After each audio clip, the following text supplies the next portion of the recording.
The Ansoff Matrix. Hi, my name is Oluwaseun Kolaole. I'm a tech career coach and a product manager. This is Agile Minds Up.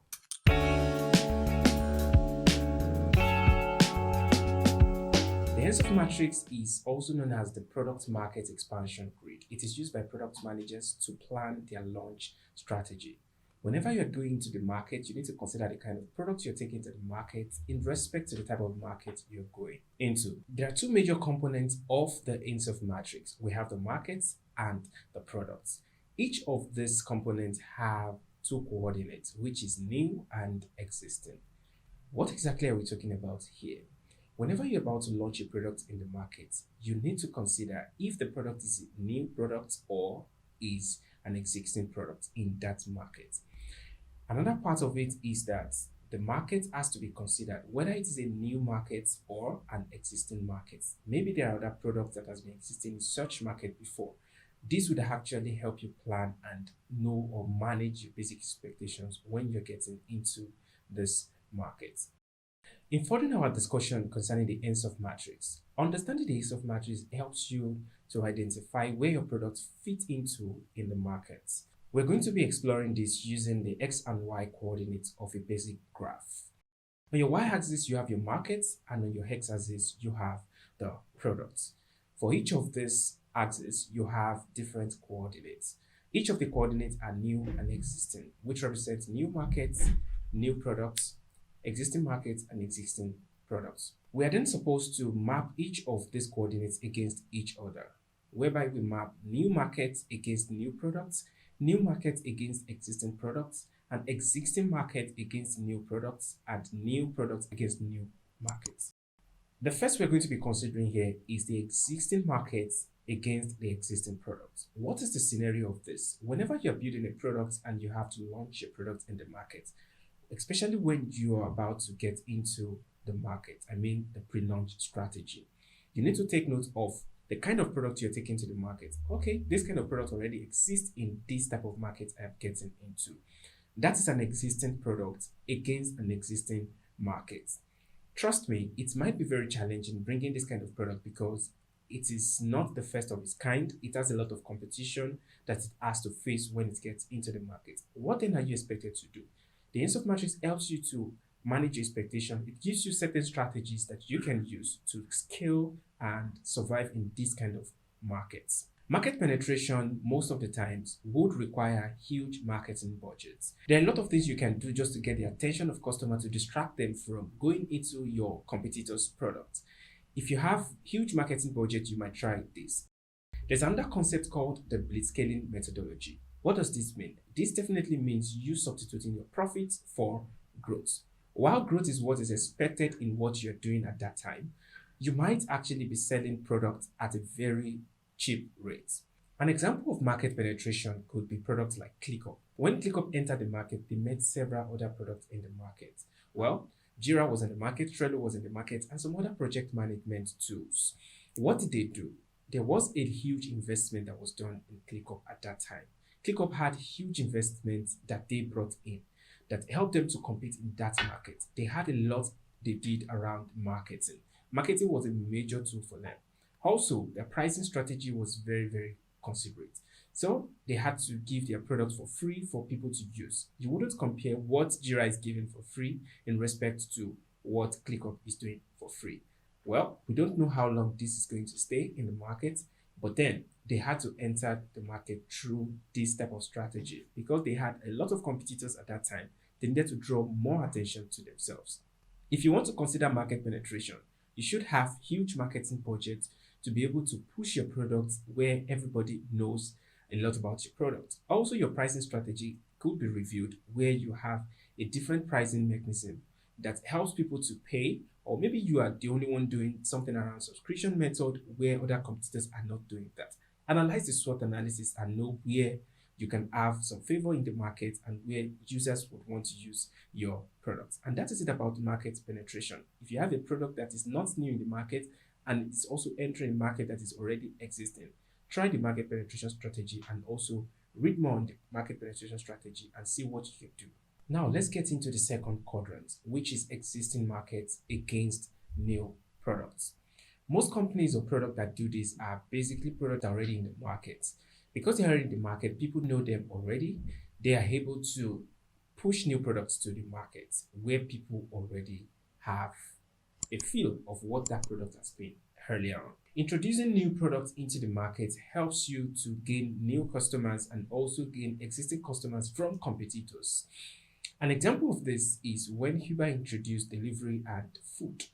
The same thing was what Bolt did. They introduced food into what they were doing.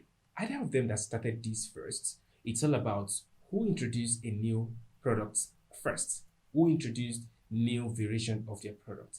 And this could also be the introduction of product lines into the market.